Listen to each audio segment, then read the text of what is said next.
जय जगन्नाथ दर्शक बंधु 3/1 अर्थात कृत्तिका नक्षत्र मेष राशि। एही राशिर अधिपति ग्रह हेउछन्ति मंगल ग्रह एवं एही नक्षत्रर अधिपति ग्रह हेउछन्ति सूर्यदेव। एही राशिर व्यक्ति माने रवि महादशारे जन्म होइथान्ति बा एमानंकर जन्म समय को रवि महादशा किछि बाकी रही थाए। एमानंकर देवता हेउछन्ति अग्निदेव। एणु एमाने विपद आपद समयरे बा समस्या मानंकरे होमयज्ञ कले अनेक सुफल बा जीवन रे सफलता मिली थाए। एमानंकर शुभ रंग हेउछि धला रंग ओ नील रंग।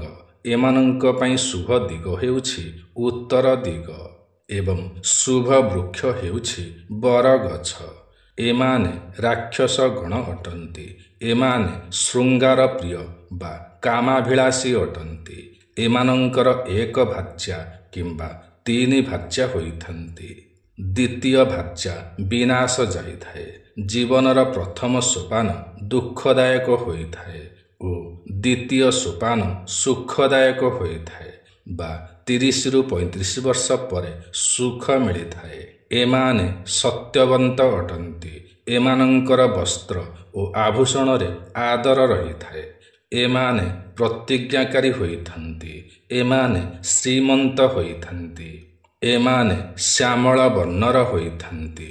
दयालु होइथन्ति। परोपकारी होइथन्ति। एमाने मीठा मीठा कथा कहिथन्ति। एमाने बहुत सुंदर होइथन्ति। एमाने धैर्यवान होइथन्ति किंतु बेले बेले एमाने धैर्यहरा होई बसन्ति। एमाने क्षणकोपी होइथन्ति। हठात रागी जान्ति। जनंकर राग अन्य जनंक उपरे सुझाई दियन्ति। एथिपई एमानंकर बहुत हानि घटी थाए एवं एमाने एथिपई परे पस्तेई थान्ति।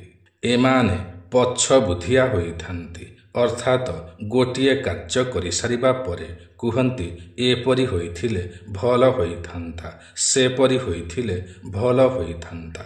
किंतु एमाने बड़ बड़ दुस्साहसिक कार्य आरंभ करि पारन्ति जहाकि अन्य माने साहस करि पारन्ति नाही सही कार्य करिबाकू।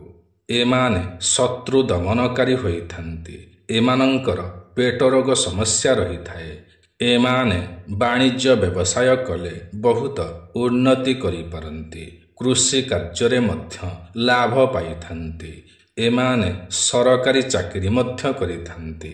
एमाने पर कथा को नहीं घरे कलह करिथान्ति जहा द्वारा कि एमानंकर दाम्पत्य जीवन बिगिड़ी जाइथाए।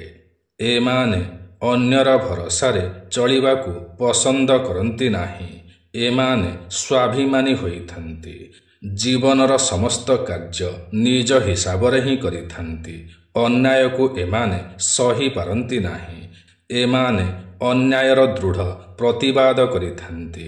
एमाने सत्यवंत होइथान्ति। एमाने धनी होइथान्ति बा एमाने लक्ष्मीमंत होइथान्ति। एमाने अति भल होइथान्ति किंतु क्षणकोपी होइथिबारु अनेक एमानंकु भय करिथान्ति बा एथिपई एमानंकर जीवन रे अनेक झड़ आसीथाए। एमाने गुरु गुरुजन ब्राह्मण ओ पंडितंकु अपमान कले एमानंकर जीवन नष्ट होई जाए किंतु एमाने बहुत गुणर अधिकारी होइथान्ति।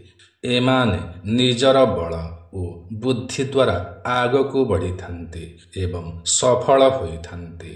एमाने ज्ञानवान होइथान्ति ओ बुद्धिमान होइथान्ति। जीवन रे जेते भी समस्या आसिले मध्य एमाने आगकू ही बढ़िथान्ति। समस्यार सामना करी सफलतार स्वाद चाखिथान्ति। एमाने समस्तंक सहित स्नेह आदर रे कथा हुअन्ति। समस्तंकु सम्मान देइथान्ति। एमाने तेजस्वी होइथान्ति। एमानंकर समाज रे बहुत नाम ओ ख्याति रही थाए। एमाने अभिनय ओ नृत्य रे अधिक रुचि रखिथान्ति। एमाने बहुत कोमल ओ बहुत स्नेही होइथान्ति। एमानंकर शिक्षा दीक्षा बहुत भल होइथाए। ଏମାନଙ୍କର ସୁସ୍ୱାଦ୍ୟ ଖାଦ୍ୟରେ ବହୁତ ରୁଚି ରହିଥାଏ। ଏମାନେ ଏତେ ସୁନ୍ଦର ହୋଇଥାନ୍ତି କି ସମସ୍ତେ ଏମାନଙ୍କୁ ଦେଖି ଆକର୍ଷିତ ହୋଇଥାନ୍ତି।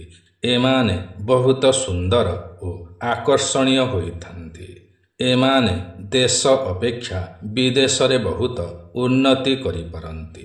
ଏମାନେ କଳହ ଝଗଡ଼ାକୁ ପସନ୍ଦ କରନ୍ତି ନାହିଁ, କିନ୍ତୁ କିଛି ପରିସ୍ଥିତି ଓ ପରିବେଶକୁ ଦେଖି ରାଗିଯାଆନ୍ତି ଓ ଗର୍ଜନ କରି ଉଠନ୍ତି। କ୍ରୋଧ କରିବାକୁ ଏମାନେ ବାଧ୍ୟ ହୋଇଯାଆନ୍ତି, କାରଣ ଏମାନେ ବହୁତ ହିଁ ସତ୍ୟପ୍ରିୟ ହୋଇଥାନ୍ତି, ନ୍ୟାୟପ୍ରିୟ ହୋଇଥାନ୍ତି। ଏମାନେ ସର୍ବଦା ସତ କହିବା, ନ୍ୟାୟରେ ଚାଲିବାକୁ ପସନ୍ଦ କରିଥାନ୍ତି। ମିଛ ଓ ଅନ୍ୟାୟର ବିରୋଧ କରିଥାନ୍ତି। ଏମାନେ ଏମାନଙ୍କର ଜୀବନରେ ସୂର୍ଯ୍ୟ ପୂଜା, ସୂର୍ଯ୍ୟଙ୍କୁ ଅର୍ଘ୍ୟ ଦେଲେ, ସୂର୍ଯ୍ୟ ଉପାସନା କଲେ, ସୂର୍ଯ୍ୟ ନାରାୟଣଙ୍କୁ ଜପ କଲେ ଏମାନଙ୍କର ଭାଗ୍ୟୋଦୟ ହୋଇଥାଏ ବା ଏମାନଙ୍କର ଭାଗ୍ୟ ଉଜ୍ଜଳମୟ ହୋଇଥାଏ। ଏବଂ ମଙ୍ଗଳବାର ଦିନ ହନୁମାନ ମନ୍ଦିରକୁ ଗଲେ, ହନୁମାନ ଚାଳିଶା ପାଠ କଲେ ଜୀବନର ସମସ୍ତ କଷ୍ଟ ଦୂର ହୋଇଥାଏ। ତେବେ ପ୍ରିୟ ଦର୍ଶକ ବନ୍ଧୁ, ଏହା ତ ଥିଲା 3/1 କୃତ୍ତିକା ନକ୍ଷତ୍ର ଓ ମେଷ ରାଶି ବିଷୟରେ। ଆଜିର ଏହି କାର୍ଯ୍ୟକ୍ରମଟି ଆପଣଙ୍କୁ କିପରି ଲାଗିଲା ନିଶ୍ଚୟ କମେଣ୍ଟ କରି ଜଣାଇବେ।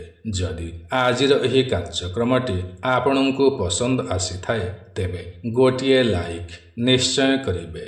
ଯଦି ଆପଣ ଆମର ଏହି ୟୁଟ୍ୟୁବ୍ ଚ୍ୟାନେଲ ଓଡ଼ିଆ ଜ୍ଞାନସାଗରରେ ନୂଆ ଅଟନ୍ତି ଏବଂ ଏଯାଏଁ ସବସ୍କ୍ରାଇବ୍ କରିନାହାନ୍ତି ତ ତୁରନ୍ତ ସବସ୍କ୍ରାଇବ୍ କରିନିଅନ୍ତୁ, କାରଣ ଆମର ଏହି ୟୁଟ୍ୟୁବ୍ ଚ୍ୟାନେଲରେ ଏହିପରି ଅନେକ ଭଲ ଭଲ ଭିଡ଼ିଓମାନ ସର୍ବଦା ଅପଲୋଡ଼ କରାଯାଇଥାଏ, ଯାହାକି ଆପଣଙ୍କର ଜ୍ଞାନର ସୀମାକୁ ବଢ଼ାଇଥାଏ।